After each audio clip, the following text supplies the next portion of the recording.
their vision is no longer a clear vision of the Lord, but their vision has been shaded, and the desire is no longer towards the Lord, but towards the heathen.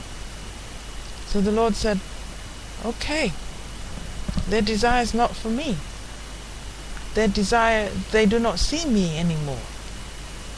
It's been thwarted. So I'll allow that to run its full course, because my commandments cannot be broken. Okay. And eventually the adversary will cancel itself out. Eventually the adversary shall cancel themselves out. So I'll let it run its course. And he allows them to nominate, and he decides who's going to be the king. And he tells Samuel to go and anoint Saul. Okay, and as I said, we could look at more at Saul and the lineage of Saul at the time, but I really want to keep the focus on Jeremiah. Woe be unto the pastors that destroy and scatter the sheep of my flock. And can I just say welcome to the show. This is Joycelyn Linton, and I'm raising up a ministry called Coming Into the Higher Calling. Today is the 23rd of the 3rd, 2016, and the time now is 09:04. Usually I think of a number, but I'm going to leave it to you all to decide on a number. And so I was saying to you that it's on Jeremiah, but I wanted to give you a precedent.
Okay, now there's a whole story about Saul, but Saul was the anointed one, was the chosen one that the Lord was going to cause Samuel to anoint him.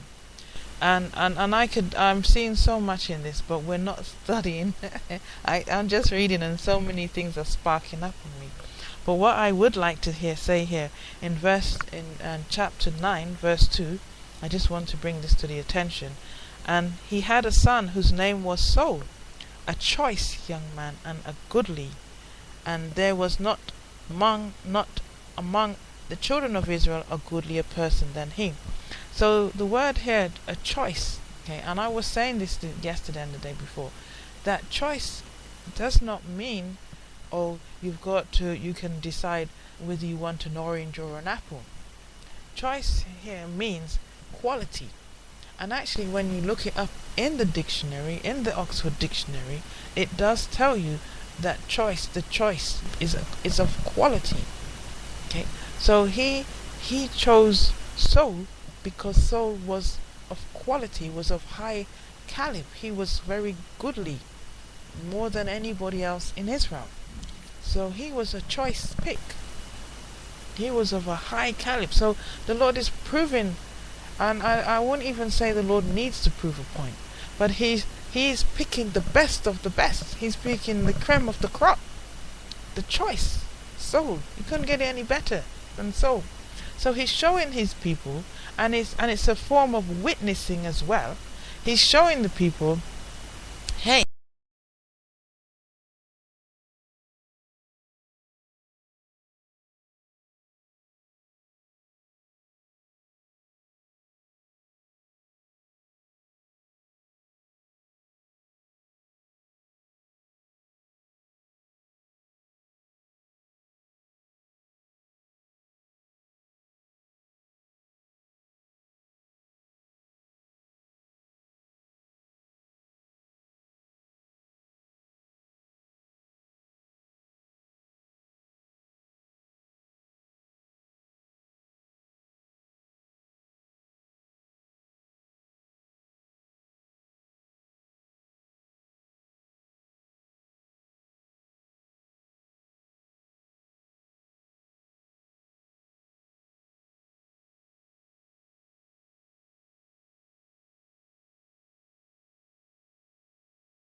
So he picks Saul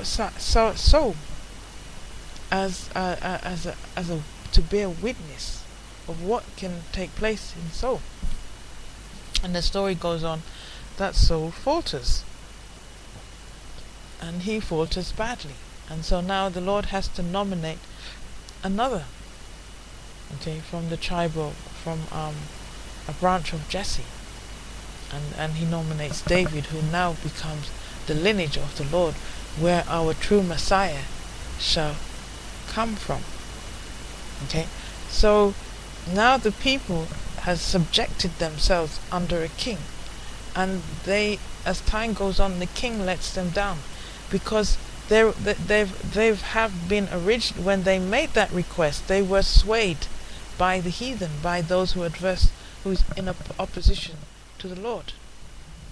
So now they will suffer the consequences of their decision, or their request to the Lord. So why do they want someone to rule over them when they're in mastership in themselves?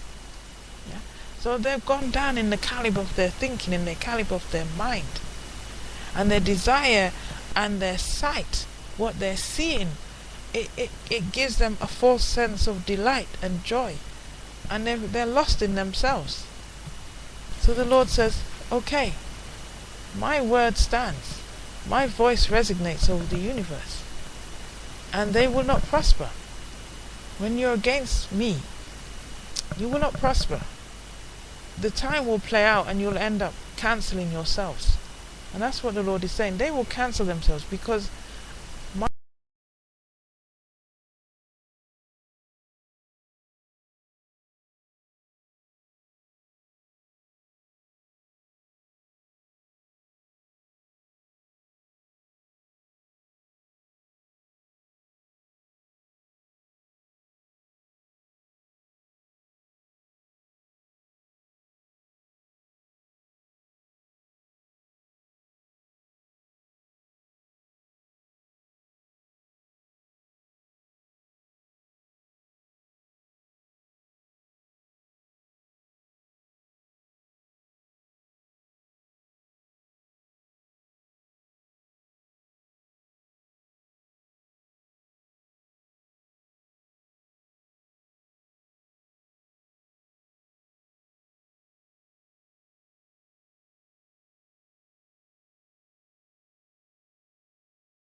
to try and stand up for the rights and say, yes, I have that right to be the king. And he was going to hold on to it. But then Adonijah did not consult with the Lord nor his father, because it also says in the commandment that we should honor our parents. So he didn't really honor his father to find out who was to be the next king. So the story goes on that after Solomon, after the consecration of the temple, he now falters and meets up with the Queen of Sheba. And then that leads him now, after the Queen of Sheba, who plays with his mind, and I could tell you that she built a new brain on him. She built a new brain. Now he's totally swayed from the Lord, and he's dabbling with so many wives who are worshipping gods. So he's out of the commands of the Lord. And that point the Lord decides to split the tribe from the north and the south, and he splits into the tribe of Israel and the tribe of Judah, and each are allocated their kings, and most of the kings let the people down. There's about two